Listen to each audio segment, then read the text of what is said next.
Hi എല്ലാവർക്കും നമസ്കാരം. നമ്മളിന്ന് കോയമ്പത്തൂർ മെട്രോയുടെ കുറച്ച് ഡീറ്റെയിൽസ് നോക്കിയാണ് ഈ വീഡിയോ ചെയ്യുന്നത്. അപ്പോൾ എല്ലാവരും വിചാരിച്ചിരിക്കുന്നത് കോയമ്പത്തൂർ മെട്രോ DPR അതുപോലെ മധുരൈ മെട്രോ DPR കേന്ദ്രം തിരിച്ചയച്ചത് അവർക്ക് പോപ്പുലേഷൻ ഇല്ല എന്ന കാരണത്താലാണ്. അത് ശരിക്കും അതിൻ്റെ റീസൺസ് ഒന്ന് അനലൈസ് ചെയ്താൽ മനസ്സിലാവുന്നത് അതൊരു ചെറിയ റീസൺ മാത്രമാണ്. അത് ഇമ്പോർട്ടൻറ്റ് റീസൺ പോലുമായിട്ട് അവർ പറയുന്നില്ല. ഒരു ചെറിയ പോയിന്റായിട്ട് മെൻഷൻ ചെയ്യുന്നേ ഉള്ളൂ. യഥാർത്ഥ കാരണം എന്ന് പറഞ്ഞാൽ കോയമ്പത്തൂർ മെട്രോയുടെയും മധുരയുടെയും DPRലെ ഫോൾട്ട് കാരണമാണ്. അതായത് DPRലെ പല മിസ്റ്റേക്കും കാരണമാണ് അവർ അത് തിരിച്ചയച്ചത്. തിരിച്ചയച്ചു എന്നും പറഞ്ഞാൽ അത് ക്യാൻസലാക്കി എന്നല്ല. ഇനി ചെന്നൈ മെട്രോ റെയിൽ കോർപ്പറേഷന് ആ DPRലെ മാറ്റങ്ങൾ അതിനനുസരിച്ച് വരുത്തിയിട്ട് ഇനി വീണ്ടും അപ്ലൈ ചെയ്യാം. അപ്പോൾ അതിന് വേണ്ടിയിട്ടാണ് അവർ തിരിച്ചയക്കുന്നത്. അല്ലാതെ ഇത് റിജക്റ്റ് ചെയ്യുന്നു എന്നല്ല. അപ്പോൾ അതിൽ പറയുന്ന പ്രധാനപ്പെട്ട റീസൺസ് എന്ന് പറഞ്ഞാൽ ആവറേജ് സ്പീഡ് ഈ പീക്ക് അവറിലെ റോഡിലെ ആവറേജ് സ്പീഡും മെട്രോ വന്നാൽ മെട്രോയുടെ ആവറേജ് സ്പീഡും തമ്മിൽ ഏതാണ്ട് വലിയ വ്യത്യാസമൊന്നുമില്ല. അതൊരു പ്രധാന റീസണായി പറയുന്നു. ഫോർ എക്സാമ്പിൾ ഒരു വലിയ സിറ്റിയിൽ അത്യാവശ്യം നല്ല റോഡ് ട്രാഫിക് തിരക്കുണ്ട്. അത് പീക്ക് അവറിൽ നല്ല സ്ലോ ആണെന്ന് വെച്ചോ ട്രാഫിക്. എന്നാൽ അത് മെട്രോ വരുമ്പം അവിടുത്തെ യാത്രാ സംവിധാനങ്ങളിൽ ഒരു ചേഞ്ച് കൊണ്ടുവരും. എന്നാൽ കോയമ്പത്തൂരിൽ അത് DPR പ്രകാരം അങ്ങനെയില്ല.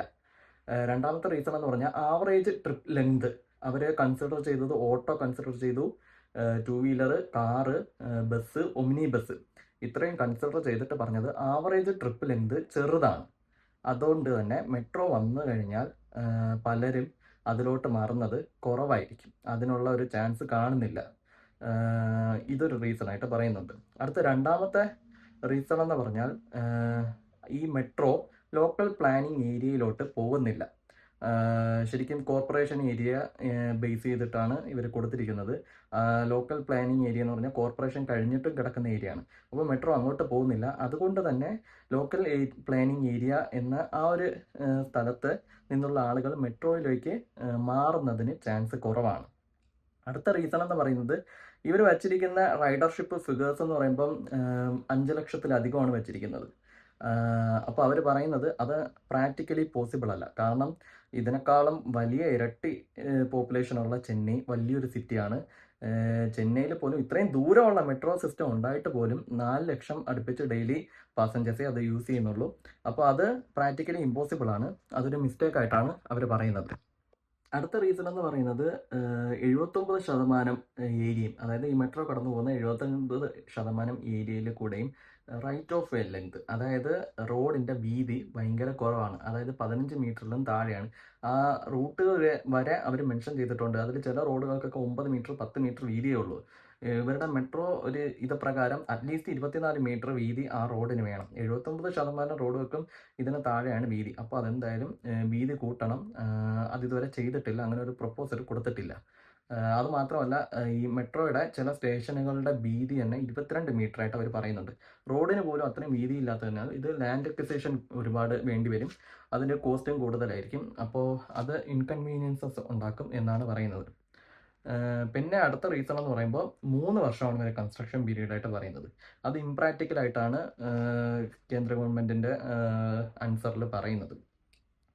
അടുത്ത റീസൺ എന്ന് പറയുമ്പോൾ cash flow cycle consider cash flow cycle metro policy പ്രകാരം കൺസിഡർ ചെയ്യേണ്ടത് കൺസ്ട്രക്ഷൻ പീരീഡ് ഇൻക്ലൂഡ് ചെയ്ത് 30 വർഷത്തെ ഇതാണ് കാണിക്കേണ്ടത്. എന്നാൽ ഇവർ കൊടുത്തത് 33 വർഷമാണ്. അതായത് ഇവർ പറയുന്ന കൺസ്ട്രക്ഷൻ പീരീഡ് 3 വർഷമാണ്. പിന്നെ cash flow cycle 30 year add ചെയ്ത് അങ്ങനെ 33 വർഷത്തേക്കാണ് കൊടുത്തിരിക്കുന്നത്. എന്നാൽ മെട്രോ പോളിസി പ്രകാരം കൺസ്ട്രക്ഷൻ പീരീഡ് കൂടെ ചേർത്തിട്ട് 30 വർഷത്തേക്കാണ് കൊടുക്കേണ്ടത്. അപ്പോൾ അതൊരു ഫോൾട്ടായിട്ടാണ് അവർ പറയുന്നത്. പിന്നെ നേരത്തെ പറഞ്ഞതുപോലെ ആവറേജ് ട്രിപ്പ് ലെങ്ത് കുറവായത് കൊണ്ട് തന്നെ അതിൽ ടൈം സേവ് ചെയ്യുന്നത് 2-3 മിനിറ്റ് ആയിരിക്കും. ആ ചെറിയൊരു ടൈം സേവിങ്ങിന് വേണ്ടി പല ആൾക്കാരും മെട്രോയിലോട്ട് മാറാനുള്ള ചാൻസ് കുറവാണ് എന്ന് പറയുന്നുണ്ട് അവരുടെ റിപ്ലൈയിൽ. പിന്നെ ഉള്ള ഒരു റീസൺ എന്ന് പറയുമ്പോൾ ശരിക്കും റീസൺ അല്ല, അവർ ഒരു പോയിന്റ് ആയിട്ട് എടുത്ത് പറയുന്നത് cities over a population of 2 million മേ എന്നാണ് പറയുന്നത്. അതിന് മേ എന്ന് പറഞ്ഞാൽ അവർക്ക് പ്ലാൻ ചെയ്യാം. അതായത് അവർ മാത്രമേ പ്ലാൻ ചെയ്യാവൂ എന്നല്ല അവർ റീസൺ പറയുന്നത്. അപ്പോൾ അതൊരു പോപ്പുലേഷൻ ഒരു മസ്റ്റ് ക്രൈറ്റീരിയ അല്ല. അതുപോലെ അതൊരു ചെറിയൊരു പോയിന്റ്, ഒരൊറ്റ സെൻറ്റൻസ് മാത്രമായിട്ടാണ് അവർ പറയുന്നത്. അതുപോലെ നമ്മുടെ മധുരൈ മെട്രോയുടെ കാര്യം ഒരൊറ്റ പോയിന്റേ ഉള്ളൂ. അവർ പറയുന്നത് അവരുടെ CMP പ്രകാരം അവിടുത്തെ PHPDT അനലൈസ് ചെയ്തിട്ടായിരിക്കും അവർക്ക് BRTS സിസ്റ്റമാണ് പ്രപ്പോസലായിട്ട് കൊടുത്തിരിക്കുന്നത്. അപ്പോൾ ഇതാണ് ശരിക്കുള്ള റീസൺസ്. പോപ്പുലേഷൻ ഒരു ഇമ്പോർട്ടൻറ്റ് ക്രൈറ്റീരിയ ആയിട്ട് പോലും അവർ പറയുന്നില്ല. കാരണം ഫോൾട്ടി DPR ആണ് ഏറ്റവും വലിയ ഇഷ്യൂ ആയിട്ട് അവർ കാണിക്കുന്നത്. അപ്പോൾ അതൊക്കെ തിരുത്തി അയക്കുമ്പോൾ അത് ഓക്കെ ആവുമായിരിക്കും. ഇനി നമ്മുടെ തിരുവനന്തപുരം മെട്രോയിലേക്ക് വന്നാൽ ഇതൊക്കെ നേരത്തെ KMRനെ അറിയാമായിരിക്കണം. കാരണം ഇത് വരുന്നതിന് 1-2 ആഴ്ച മുമ്പ് തന്നെ നമുക്കൊരു ന്യൂസ് റിപ്പോർട്ട് വന്നിരുന്നു. നമ്മുടെ വീതി കുറഞ്ഞ ചില റൂട്ടുണ്ട്, മെട്രോ പ്രപ്പോസൽ വന്നിട്ടുള്ള റൂട്ട്. അതായത് പട്ടം മുതൽ മെഡിക്കൽ കോളേജ് വരെയും പിന്നെ ഉള്ളൂർ മുതൽ കഴക്കൂട്ടം വരെയുള്ള റോഡ് വീതി കൂട്ടാൻ ഉള്ള പ്രപ്പോസൽ സ്റ്റേറ്റ് ഗവൺമെന്റിന് കൊടുക്കുന്നുണ്ടെന്ന് പറഞ്ഞിട്ട്. കാരണം അവിടെ വീതി കുറവാണ്. അപ്പോൾ അതൊക്കെ അവർ കണ്ടിട്ട് തന്നെയാണ് നിൽക്കുന്നത്, അവർക്കറിയാം.